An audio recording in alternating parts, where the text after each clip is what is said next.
नमस्कार, रसस्वादम किचनमध्ये आपणा सर्वांचं खूप खूप स्वागत। आज मी नागपंचमी स्पेशल सातूच्या पिठाचे लाडू करणार आहे। कसे करायचे चला तर मग बघूया। त्यासाठी आपल्याला लागणारे साहित्य म्हणजे 1 वाटी सातूचं पीठ, अर्धी वाटी गूळ, पाव वाटी तूप, आपल्याला ऐच्छिक आहे किती विलायची टाकायची ते, आणि ड्रायफ्रूट सुद्धा किती घालायचे की नाही हे ऐच्छिक आहे। मी काजू बदाम पिस्ते घेतलेले आहेत। सगळ्यात पहिल्यांदा आपण काय करणार आहोत, सातूचं पीठ थोडंसं भाजून घेणार आहोत। भाजून म्हणण्यापेक्षा त्याला गरम करून घेणार आहोत मंद आचेवर।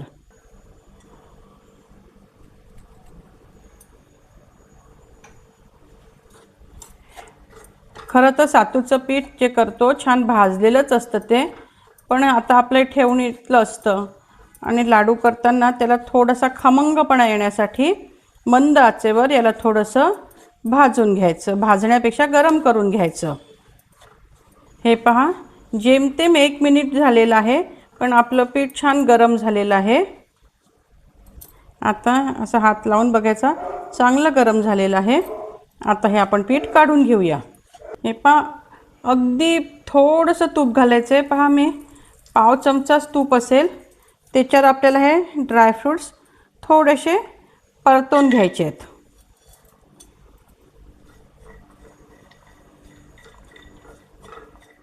हे पहा, माझे ड्रायफ्रूट्स पण आता छान परतून झाले, थोडेसे छान रंग बदलला आहे त्यांचा।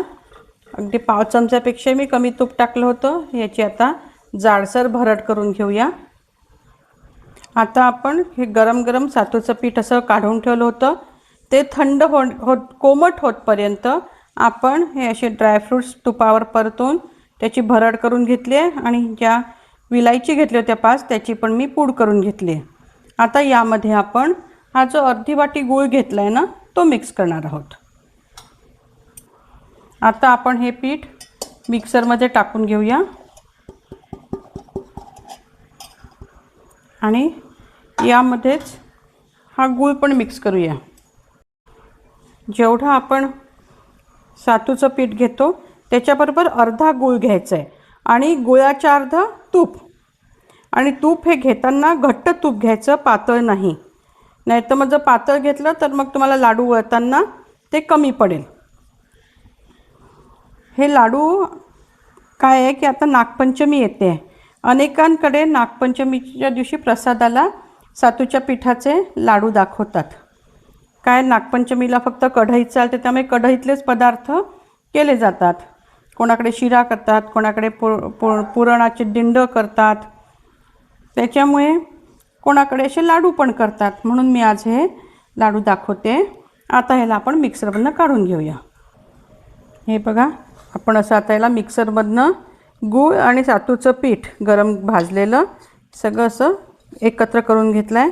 आता यामध्ये आपल्याला हे तूप पातळ करून घालायचं आहे, आणि यामध्ये आपल्याला असे ड्रायफ्रूट्स घालायचे आहेत। किती घालायचे, कोणते घालायचे की नाही हे सगळं ऐच्छिक आहे बरं।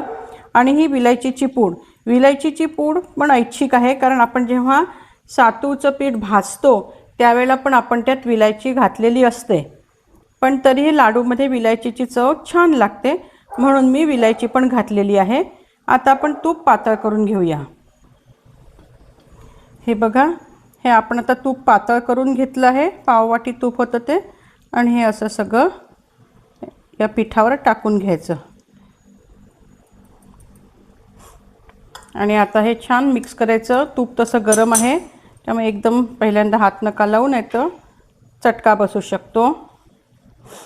एकदम सोपी रेसिपी आहे बघा, झटपट होणारी। सातूचं पीठ घरात असलं की झालं, आणि नागपंचमीच्या दिवशी तर कढईच असते, त्याच्यामुळे पटापटा सगळं काही होतं।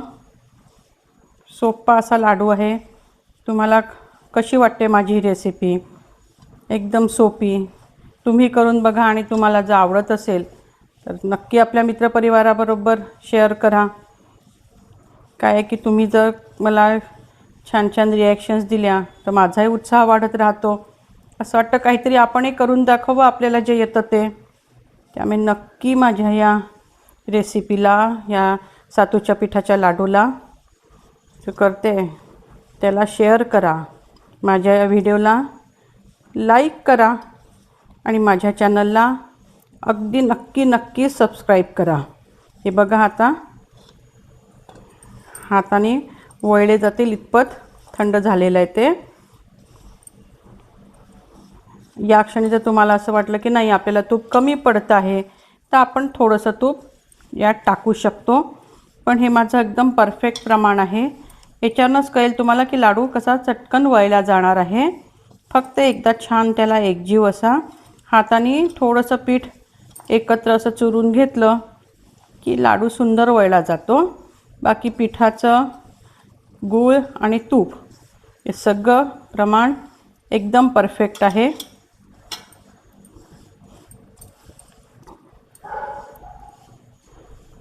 आता मी याचे लाडू वळते. हे बघा तुम्हाला दिसत असेल की कसा झटकन एकाच हाताने छान लाडू वळला जातो आहे.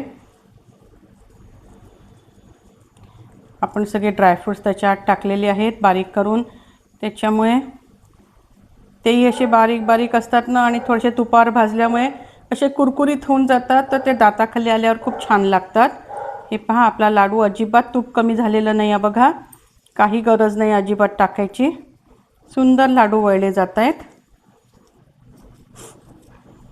आता मी बाकीचे लाडू सगळे वळून घेते आणि मग तुम्हाला दाखवते. हे बघा आपली जी नॉर्मल वाटी असते वरण किंवा कढी पिण्याची, त्या वाटीने मी मोजून घेतलेलं होतं सातूचं पीठ आणि सगळं प्रमाण त्या वाटीचं आहे. त्यात माझे 8 लाडू तयार झालेले आहेत. सुंदर पौष्टिक, आणि सातूचं पीठ मुळात पौष्टिक असतं. त्याचे फायदे मी आता याच्यात मुद्दाम सांगत नाही कारण सगळ्यांना माहिती असतं. त्याच्यामुळे हे असे झटपट होणारे लाडू नागपंचमीच्या दिवशी तुम्ही सगळे करून बघा आणि मला खात्री आहे की तुम्हाला ते नक्की आवडतील. धन्यवाद.